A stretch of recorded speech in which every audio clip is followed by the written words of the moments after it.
নমস্কার বন্ধুরা। পশ্চিমবঙ্গের সমস্ত সরকারি স্কুলগুলি 2রা জুন থেকে খুলে গিয়েছে, কিন্তু কোথায় বর্ষা? এখনো গরম দাপিয়ে বেড়াচ্ছে। এমন পরিস্থিতিতে কিন্তু দেশের একাধিক রাজ্য স্কুলগুলিতে গরমের ছুটি বাড়িয়ে দিয়েছে। তবে পশ্চিমবঙ্গের পরিস্থিতিটা একটু ভিন্ন। প্রচন্ড গরমে স্কুলে শিক্ষাদান ও শিক্ষা গ্রহণের পরিবেশও কিন্তু বাধাপ্রাপ্ত। কিন্তু পশ্চিমবঙ্গে স্কুল ছুটির ব্যাপারে সরকারের কি আপডেট রয়েছে? অন্যান্য রাজ্যের তুলনায় পশ্চিমবঙ্গের পরিস্থিতি ঠিক কোথায় দাঁড়িয়ে? আসুন গভীরে গিয়ে পুরো বিষয়টা বোঝা যাক। তো বন্ধুরা, ভিডিওটি যথেষ্ট গুরুত্বপূর্ণ হতে চলেছে, তাই আপনি যদি নতুন হন তাহলে সবসলভ চ্যানেলটি সাবস্ক্রাইব করে রাখুন, যাতে ভবিষ্যতে ইনফরমেশন মিস না করেন। এবার আসি মেন টপিকে। এই বছর গরমের তীব্রতা অতীতে রেকর্ড ভেঙে দিয়েছে। ফলস্বরূপ ছাত্রছাত্রীদের স্বাস্থ্যের কথা মাথায় রেখে একাধিক রাজ্য সরকার গরমের ছুটি বাড়ানোর সিদ্ধান্ত নিয়েছে। যেমন পাঞ্জাব, হরিয়ানা, এই দুই রাজ্যের জুন মাস জুড়ে অর্থাৎ 30শে জুন পর্যন্ত ছুটি ঘোষণা করা হয়েছে। উত্তরপ্রদেশ, বিহার, উত্তরপ্রদেশে 15ই জুন এবং বিহারে 21শে জুন পর্যন্ত স্কুল বন্ধ থাকছে।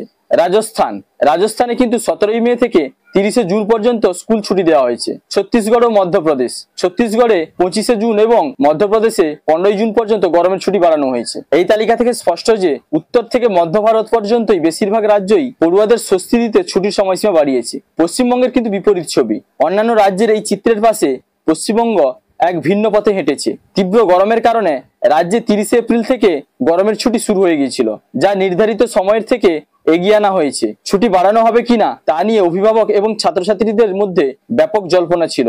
সোশ্যাল মিডিয়াতেও নানা বিভ্রান্তিকর খবর ছড়িয়ে পড়েছিল, কিন্তু শেষ পর্যন্ত রাজ্য সরকার ছুটি আর না বাড়ানোর সিদ্ধান্ত নেয় এবং 2রা জুন থেকে স্কুল খুলে দেয়। বিকাশ ভবন সূত্রে জানা গিয়েছে, এই সিদ্ধান্তের পেছনে কয়েকটি গুরুত্বপূর্ণ কারণ রয়েছে। যেমন 1 নম্বরে সিলেবাস শেষ করার তাগিদ। বিগত কয়েক বছর ধরে করোনা এবং গরমের কারণে ছুটির সংখ্যা বেড়েছে, যার ফলে সিলেবাস শেষ করতে সমস্যা হচ্ছিল। এই বছর সেই ক্ষতি পুষিয়ে নিতে চাইছে শিক্ষা দপ্তর। নতুন সেমিস্টার সিস্টেম।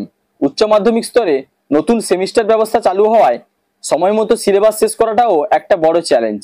ছুটি বাড়লে এই প্রক্রিয়া আরো পিছিয়ে যেত। 3 নম্বর, শিক্ষকের ঘাটতি। রাজ্যের অনেক স্কুলেই শিক্ষকের অভাব রয়েছে। এই পরিস্থিতিতে কর্মদিবস কমানো হলে পড়াশোনার মান ধরে রাখা কঠিন হয়ে পড়তো। এই কারণগুলো মাথায় রেখেই পড়ুয়াদের ভবিষ্যতের কথা চিন্তা করে স্কুল খোলার সিদ্ধান্ত নিয়েছে পশ্চিমবঙ্গ সরকার। প্রতিটি রাজ্যের পরিস্থিতি এবং অগ্রাধিকার ভিন্ন।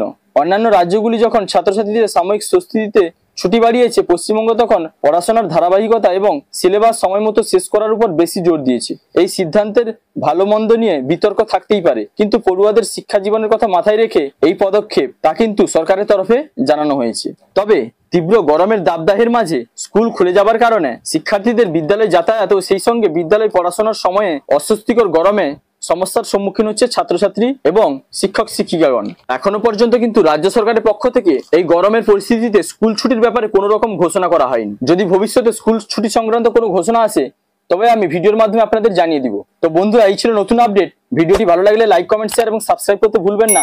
দেখা হচ্ছে পরবর্তী কোনো ইনফরমেটিভ ভিডিওর সঙ্গে। আপনারা ভালো থাকবেন, সুস্থ থাকবেন। Thank you.